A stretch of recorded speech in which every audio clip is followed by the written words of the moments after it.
Hello and welcome to Patient Knowledge. And today's topic is sciatica.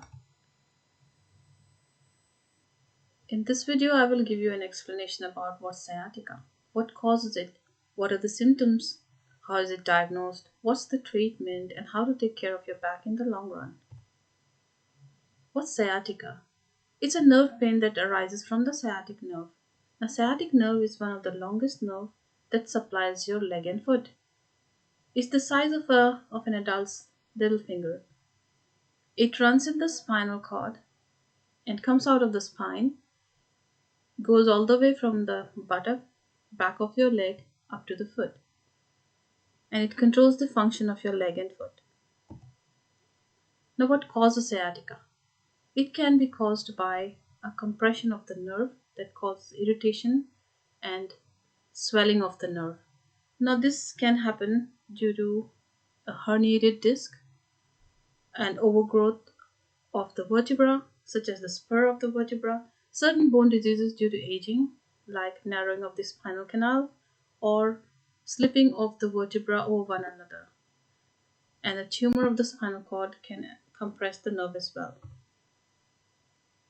There are certain risk factors for sciatica, such as people working in warehouses where they have to lift heavy weight. They have a tendency to develop sciatica. Trauma, such as fall or an accident, obesity and pregnancy causes pressure over the spine. Use of very soft mattress can cause disalignment of spine, and diabetes can cause peripheral neuropathy and results in sciatica. People wearing high heels can cause pressure over their spine and result in sciatica. Now, talking about the symptoms of sciatica, people suffering from this can complain of pain, shooting type or burning type of pain that can arise somewhere in the low back and goes up to the buttock, back of thigh, calf, outer border of the leg, ankle, and foot. Some people may experience numbness in the leg, while others can have walking difficulty. Muscle weakness is also sometimes a feature of sciatica. In very severe cases, a person may experience weakness of the foot and the foot may become floppy. This is called a foot drop. There could be lack of control of bladder and bowel. And these are medical emergencies which need urgent medical attention. Regarding diagnosis of sciatica, it's mostly done by clinical examination, where the doctor may ask you to do certain movements of your leg. The doctor may ask you to walk on your toes, on your heels, squat, or do certain specific type of movements.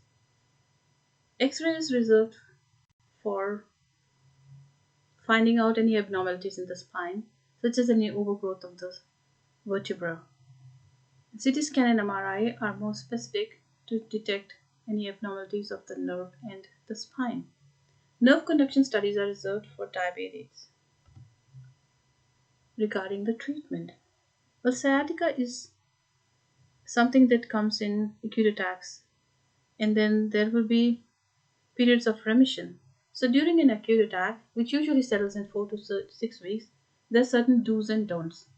Well, do's are take rest only for a short time, maybe 1 or 2 days of bed rest is enough.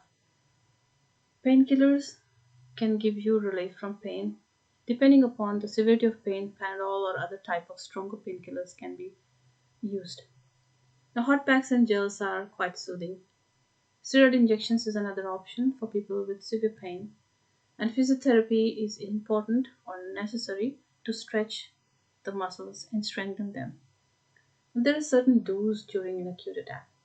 Avoid lifting heavy objects, doing any strenuous activities, and sitting for long periods. This may aggravate your pain. Regarding sleep, lying on your side is the best posture for sleeping, and place a pillow in between the knees for a proper alignment of your spine. Always use a firm mattress to give relief from a backache. Many people believe that people with sciatica need a surgery.